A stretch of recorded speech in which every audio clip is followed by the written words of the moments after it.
The air in the notary's office in downtown Malaga hung heavy with the scent of aged paper and lemon polish, a far cry from the salty tang of the sea that Bella had grown up breathing. She sat ramrod straight in the leather chair, her fingers twisting the hem of her linen blouse, the one she'd bought in a futile attempt to look put together for this nightmare. At 28, Bella Harper still carried the weight of that night 10 years ago like a shadow stitched to her skin, nights when she'd wake gasping, the acrid smoke of the fire invading her dreams, Claire's laughter echoing just out of reach. The notary, a wiry man named Señor Ruiz with a mustache that twitched like it had secrets of its own, cleared his throat and adjusted his glasses.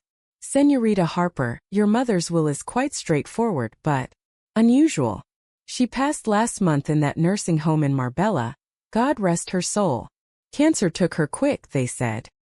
He slid the envelope across the polished oak desk, sealed with a wax stamp that bore the Harper family crest, a silly thing their father had insisted on when they'd moved from California to this sun-baked corner of Spain 15 years ago, chasing some half-baked dream of olive groves and reinvention.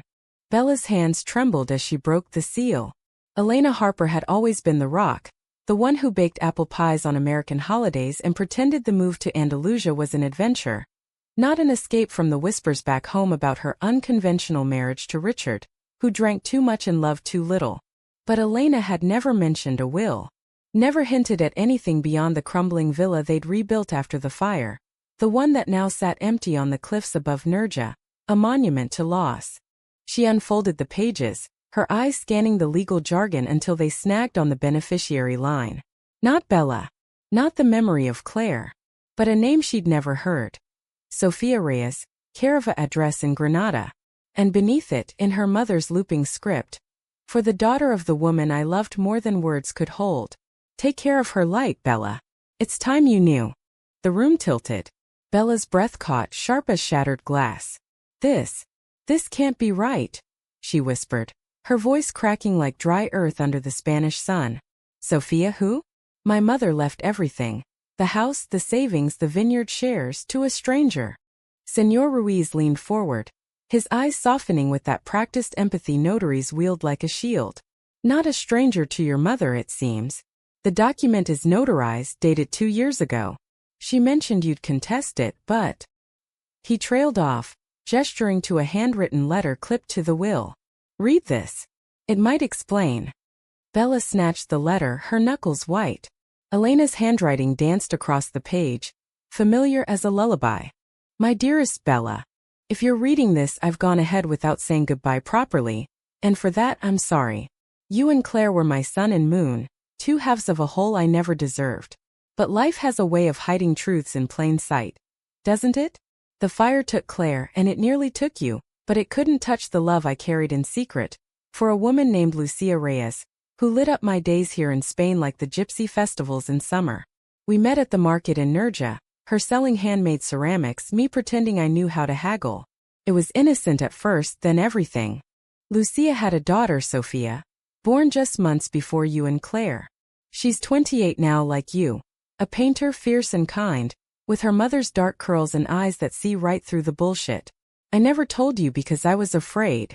Afraid of what your father would do, afraid of the world that still judges women like us. But after the fire, after Richard left for good, I reached out to Lucia again. We had one last summer, stolen moments in the vineyard. When she died of pneumonia 3 years ago, Sophia was alone. I promised I'd look after her. I'm leaving her the villa, the land, everything that was ours. Not to erase you, Bella, but to build something new. Claire would want you to meet her. Forgive me for the secrets. And forgive yourself. The fire wasn't your fault. It was mine, for not protecting you both from the hate that drove Claire to run that night. Love always, Mom.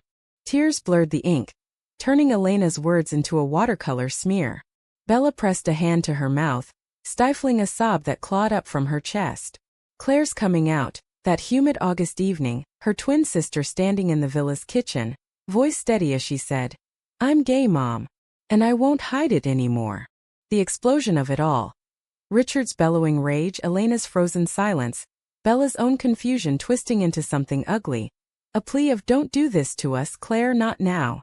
And then the argument spilling out to the patio, the overturned lantern igniting the dry bougainvillea, the blaze spreading like venom through the house.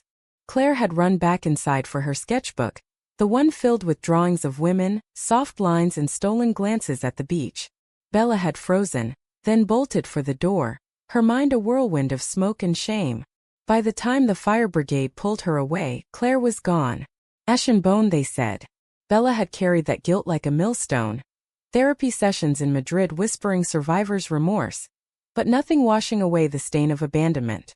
Now this. A secret love, a half-sister in spirit if not blood.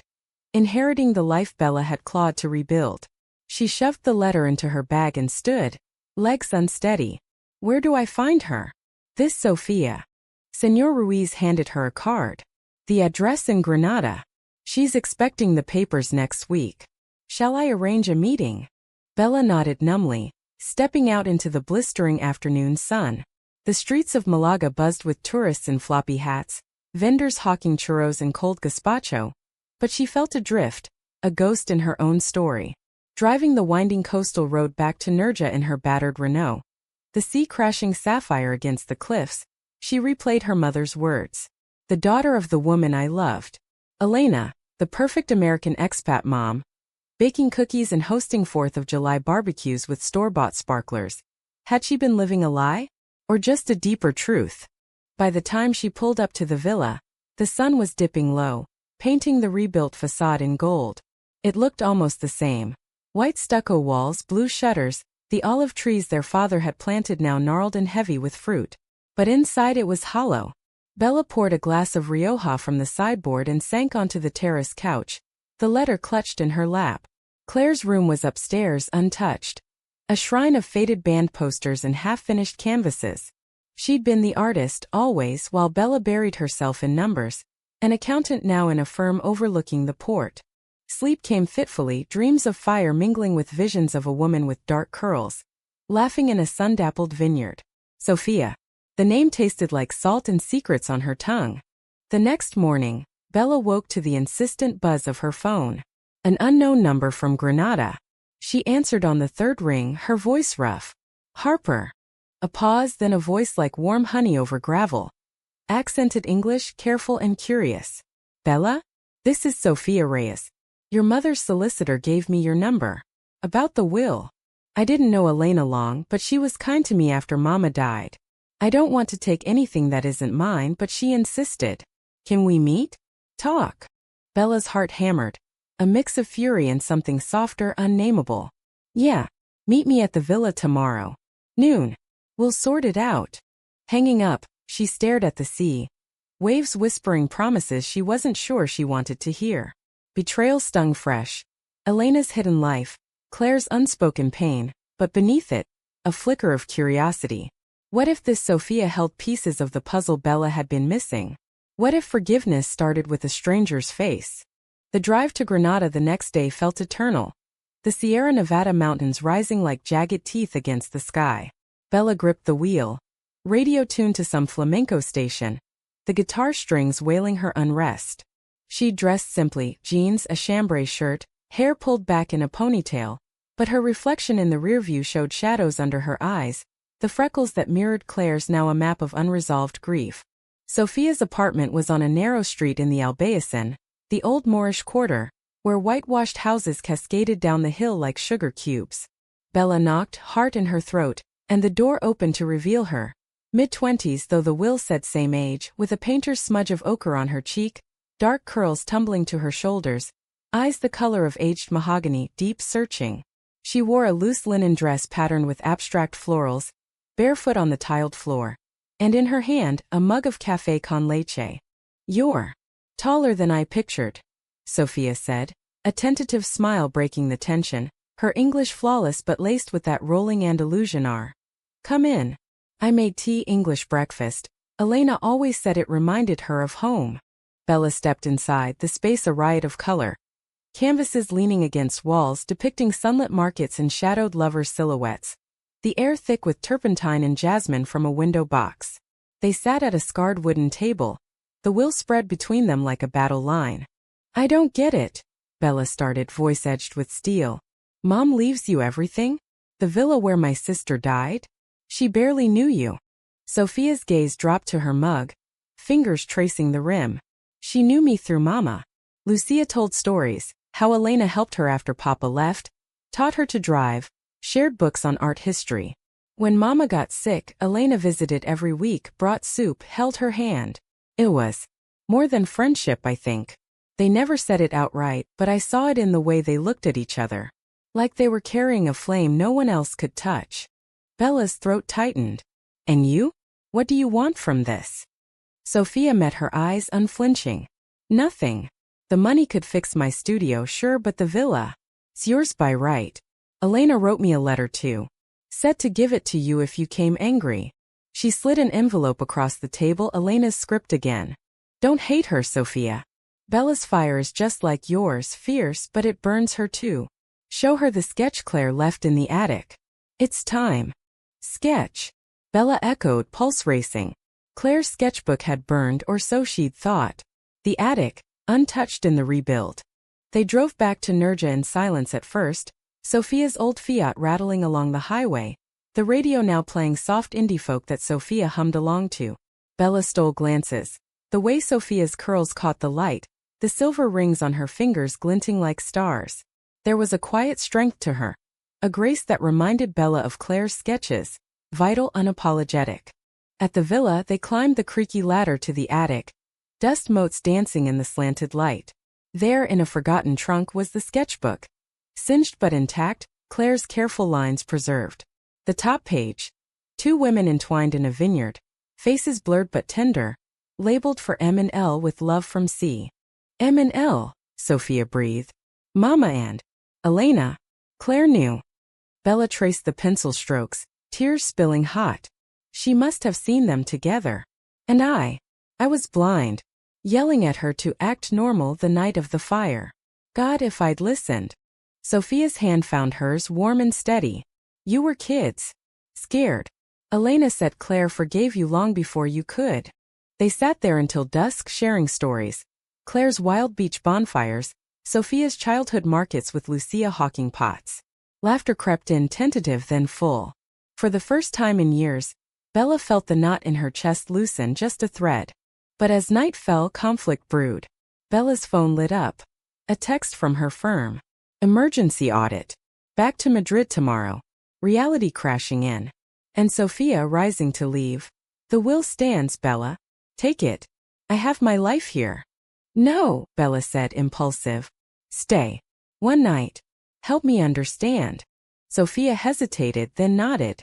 They cooked paella on the terrace, saffron and shrimp sizzling under the stars, wine flowing like confessions. Sophia spoke of loss, Lucia's deathbed whispers about a love sweeter than Granada's pomegranates, and Bella of the fire's aftermath, therapy's hollow echoes. As the embers died, Sophia's eyes met hers across the table, a spark igniting. You look like her, you know, Claire. The freckles. Bella Lindin, breath-catching. Their lips brushed, soft, questioning. A kiss born of shared grief, tasting of salt and possibility. It deepened, hands tangling in hair, bodies drawing close on the lounger. The sea's rhythm underscoring the moment. Not lust but connection, a bridge over the chasm of years. Dawn broke over the cliffs like a hesitant promise, pale light filtering through the villa's shutters, casting striped shadows across the rumpled sheets. Bella stirred first, Sophia's arm draped across her waist. Their legs entwined in the king-sized bed that had once been her parents'. The kiss from last night had led here, not with urgency, but with the slow unraveling of defenses, clothes shed like old skins, whispers mapping scars both visible and not. Sophia's body was a landscape of soft curves and faint stretch marks from her artist's life. Her skin warm against Bella's, freckles like constellations connecting them in the dark. But as the sun climbed, so did the doubts. Bella slipped from the bed, pulling on a robe, and padded to the kitchen. Coffee brewed strong and black the way Claire used to make it. She stared at the sketchbook on the counter, Claire's drawing staring back. Accusatory, tender. What would you think of this, sis? Me falling for the ghost of Mom's secret? Sophia appeared in the doorway, hair tousled, wearing one of Bella's old college tees that hung loose on her frame. Morning, she murmured, voice husky from sleep. She crossed the room, pressing a kiss to Bella's shoulder, but Bella stiffened, the warmth turning brittle. We need to talk, Bella said, turning to face her. The words hung heavy, laced with the old Harper steel, practical, unyielding.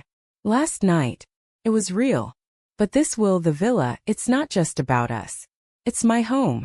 Claire's grave in a way. You can't just waltz in and claim it because Mom had a fling. Sophia's eyes widened, hurt flashing like lightning over the sea. A fling? Elena was the only one who stayed after Mama died. She paid my tuition for art school, taught me to grieve without breaking. This isn't about claiming. It's her last gift. To both of us. Bella slammed her mug down, coffee sloshing. Both of us? I lost everything that night. My twin, my family. Dad drank himself into a ditch 2 years later. Mom withered away hiding God knows. And now I find out she was. What? In love with your mom? While I was burying Claire's ashes on the beach. The argument escalated, voices rising over the waves, words like barbs. Sophia accusing Bella of clinging to grief like a shield. Bella hurling opportunist like a stone.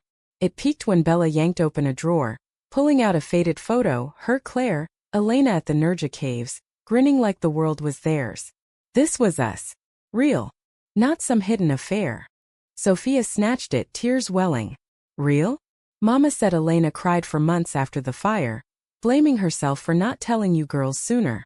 She loved your dad too in her way, but it was safe. Lucia was the risk, the fire in her blood. She thrust the photo back. I'm not the enemy, Bella. I'm the echo. Sophia stormed out, tires squealing on the gravel drive, leaving Bella alone with the echo of slamming doors. She sank to the floor, sobs racking her, the robe pooling around her like defeat. Hours blurred, pacing the terrace, calling her boss to extend leave, then driving aimlessly along the coast, past surfers riding the swells, past the cove where she'd scattered Claire's ashes under a full moon. By evening, guilt gnawed deeper than anger. Sophia's words lingered. I'm the echo. Bella thought of Claire's coming out, the way she'd frozen in that kitchen. Fear twisting her love into silence. She'd betrayed her twin first, with judgment, with abandonment. Now history repeating. She texted Sophia. I'm sorry. Come back. Please. No reply. Panic rising, Bella drove to Granada, the mountains a blur, arriving at Sophia's door as rain began to patter on the cobblestones, rare for Andalusia but fitting the storm inside. The door cracked open, Sophia's face streaked with paint and exhaustion. A half-finished canvas behind her of a burning house, figures reaching through flames. I don't know if I can do this, Sophia said, voice small. You pull me in then push away. Like Elena warned, your fire burns hot but it singes. Bella stepped closer, rain dampening her shirt. I know. I'm scared. Of losing the last piece of Claire, of Mom's ghost haunting us. But walking away from you, that's forgetting again. I won't. Sophia searched her face, then pulled her inside, the door clicking shut like a vow. They didn't speak at first, just held each other in the dim studio light. Rain drumming a rhythm on the roof. Sophia's hands traced Bella's back, soothing circles, and when their lips met again it was gentler. Forgiveness in every brush, every sigh. They talked through the night, cross-legged on the floor amid paint tubes and sketch pads. Sophia shared Lucia's journals, pages filled with poetry about Elena. Her laugh is the Sirocco wind, carrying me to places I never dreamed. Bella confessed the therapy breakthrough she'd hidden, the nightmares where she dragged Claire out, only for the flames to claim them both. I thought it was my fault she ran back in. For the sketchbook. For hiding who she was. It was all of us, Sophia whispered. The world's fault, for making love a secret. Dawn found them tangled in Sophia's narrow bed. The rain cleared to a crisp sky. Bella woke to Sophia sketching her. Quick lines capturing the curve of her jaw, the vulnerability in her sleep-soft eyes. For our story, Sophia said, smiling. Chapter 2. Back at the villa, they tackled the will together. Senor Ruiz on speakerphone amending it. Joint ownership, the vineyard split, a trust for restorations. But peace was fleeting. A week later, conflict erupted anew, this time from the past. Bella's phone rang during a lazy breakfast of tostadas and jamon. It was Aunt Lydia from Sacramento, Elena's estranged sister, voice shrill over the line. What the hell is this I hear about your mother leaving everything to some Spanish tramp's kid? I saw the probate notice. Family honor, Bella. That villa's Harper blood. The call devolved into accusations. Elena's deviant choices, tainting the legacy, Lydia threatening lawyers, dredging up Richard's old rants about fixing Claire. Bella hung up, trembling, and when Sophia reached for her, she recoiled. What if she's right? What if this us is just another scandal? Sophia's face crumpled. Skandal. Or salvation. She grabbed her keys. I'm going to the studio. Call me when you remember who you are. Alone again, Bella wandered the villa's halls, ghosts pressing in. In Claire's room she found a hidden drawer. Letters from Claire to an unnamed M. Unsigned but aching with young love. I wish I could tell Bella. She looks at me like I'm breaking us, but loving you makes me whole. Betrayal reversed. Claire had secrets too. A girlfriend in Malaga she'd never named. The realization hit like a wave. The fire of judgment burned everyone. Bella drove to Granada, bursting into Sophia's studio midstroke. Canvas of cliffs and sea half done. Wait. I read Claire's letters. She had someone too. Hit it like Mom. We're all echoes, Sophia. But we don't have to repeat the silence. Sophia set down her brush, paint-flecked hands cupping Bella's face. Then shout with me. Their reconciliation was fierce. Kisses like arguments won, bodies pressing close on the studio floor. The scent of oil paint mingling with sweat and sea air carried on the breeze. It was raw, emotional, a claiming not of land but of hearts. Afterward, curled together, Sophia traced Bella's freckles. We're building something new. Human, messy, ours. But the external storm loomed. Lydia arrived unannounced 2 days later. A whirlwind in pearls and pantsuit. American efficiency clashing with the villa's languid sprawl. Sign it over, Bella. Or I'll drag this through courts. Expose your mother's little secret to the world. Sophia stood firm beside Bella, hand in hers. It's not a secret anymore. It's history. Lydia scoffed. History? This is deviance. Your sister was confused, Bella, running off with that sketchbook like some drama queen. And now you playing house with. Enough. Bella's voice cracked like thunder. Claire was brave. Mom was brave. And I'm done hiding. She thrust the amended will forward. Take your cut if you want, the California condo. But the villa stays. With us. Lydia's bluster faltered, eyes flicking to their joined hands. For a moment regret flickered, perhaps her own buried pains. She left with a curt nod, the door slamming like closure. In the aftermath, Bella and Sophia walked the beach. Toes in the surf, Claire's cove shimmering. What now? Sophia asked, head on Bella's shoulder. Now? We live. Paint the villa with your colors. Plant grapes that taste like forgiveness. Laughter bubbled, free and light, as gulls wheeled overhead. Months blurred into a tapestry of reconstruction, the villa transforming under Sophia's touch. Walls splashed with murals of intertwined vines and women's profiles, subtle nods to Elena and Lucia, to Claire's unseen loves. Bella quit her Madrid job, opening a small bookkeeping firm in Nerja. Her clients local artists and expats drawn to her quiet competence, the way her green eyes now held more light than shadow. Evenings they harvested olives under starlit skies, hands sticky with oil, sharing bottles of their own vintage, a bold red Sophia dubbed Echo's Flame. Yet, beneath the idol fissures lingered. Bella's nightmares returned in autumn, triggered by a feria in town where flamenco dancers spun tales of lost lovers, their castanets snapping like firecrackers. She'd wake sweating, Claire's voice accusing. You left me. Sophia would hold her then, murmuring Spanish lullabies Lucia had sung. But the guilt festered, a betrayal unexcavized. The climax came on All Saints' Day, winds howling off the Sierra as if the dead demanded reckoning. Bella had planned a quiet vigil at Claire's cove. Candles, Claire's favorite guitar. A reading from her sketchbook. Sophia helped gather seashells for a cairn, her curls tied back with a scarf, humming a tune that sounded like home. But as they descended the cliff path, Bella's phone buzzed. An email from Lydia's lawyer. Contesting the will on grounds of undue influence. Deposition required. Your mother's letters to Ms. Reyes' mother constitute evidence of mental instability. Rage boiled over. She's doing it. After everything, dragging Mom's name through the mud for spite. Sophia's face paled. We fight. Elena wanted this. But Bella whirled, eyes wild. Fight? With what? More secrets unearthed? The town already whispers. The American widow and her Spanish painter, turning the Harper place into a den of sin. Lydia wins if we go public. Claire's memory. Your memory. Sophia cut in, voice sharp as a palette knife. This isn't about Claire anymore. It's you scared of loving out loud. Like Elena was. Like I am every day waiting for you to bolt. The words landed like blows. Bella's vision tunneled, the path blurring. You think I don't love you? That night on the terrace, the studio, every touch is me trying. But this. She gestured wildly at the sea, the villa perched above. It's all I have left of her. Of us. You're asking me to hand it over, like forgetting is easy. Sophia stepped back. Rain starting to mist their faces, unseasonal, insistent. I'm not asking. I'm offering a share.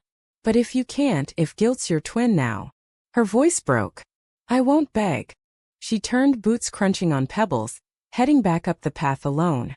Bella sank to the sand, waves lapping cold at her knees, the guitar case thudding beside her. Sobs tore free, raw and guttural, the storm within matching the one brewing overhead. Claire's face swam in her mind, not accusatory but sad, pleading. Live Bella. For both of us. Hours passed, the vigil forgotten. Rain soaking her to the bone. A fisherman found her at dusk, hypothermic but alive, calling Sophia from the clinic in Nerja. Sophia arrived like a fury, dripping wet, eyes red-rimmed. You idiot, she whispered, wrapping Bella in a blanket, her embrace fierce. Don't you dare leave me too. In the villa's warmth, over hot chocolate laced with brandy, truth spilled. Bella fetched Claire's letters from the drawer, reading aloud the one that gutted her. Bella, if you're reading this, I know you blame yourself. But I ran back for the sketchbook because it held my heart drawings of Anna, the girl from the cafe. I was going to tell you everything that night. You didn't leave me, fear did. Love you forever. Don't forget to laugh. Sophia listened, tears tracing paths down her cheeks. Anna. She came to my exhibit last month. Said Claire was her first love. She's married now with kids, but she keeps a drawing framed. Bella's breath hitched. Why didn't you say? Because it's not mine to fix. But maybe. We invite her. To the cove. Honor Claire together. The deposition loomed a week later in Malaga's courthouse, a sterile room with fluorescent hum and the tang of bureaucracy. Lydia sat across the table, prim and navy, her lawyer a slick Madrid type droning about emotional coercion. Bella, flanked by Sophia and a pro bono advocate from a local LGBTQ+ group, felt the old panic rise. But then Sophia's hand under the table steadying. Your Honor, Bella said when her turn came, voice clear. My mother was lucid, loving. Her will honors a life she hid too long. A lesbian love in a world that demanded straight lines. Contesting it dishonors her. And Claire, my twin, who died coming out to us. This isn't instability. It's inheritance of courage. Lydia shifted, discomfort cracking her facade. Whispers from the bench, then the gavel, dismissed. No contest viable. As they filed out, Lydia approached, voice low. I lost a sister too young. Car accident. Blamed myself for not calling more. This fight. It was easier than facing that. Bella nodded, a bridge forming. Visit sometime. See what Mom built. Winter softened into spring, the vineyard budding green. Anna came to the cove, a woman in her late 20s with Claire's laugh and her smile, sharing stories over a picnic. Claire's clumsy first kiss behind the caves, her dreams of Paris art school. Sophia sketched them all, the drawing becoming a mural in the villa's entry. For women linked by invisible threads, flames at their feet but not consuming. Romance deepened in quiet ways. Sophia teaching Bella to paint, strokes turning caresses. Bella surprising her with a trip to California, scattering virtual petals at Elena's grave via video. Lydia joining awkwardly, thawing. Their love was drama's aftermath. Emotional depths plumbed, conflicts forged into strength. No grand gestures but mornings waking to Sophia's curls on the pillow. Evenings on the terrace watching sunsets paint the sea vermilion. One evening as cicadas hummed, Sophia knelt by the olive tree Elena had planted for Claire's birth. Marry me?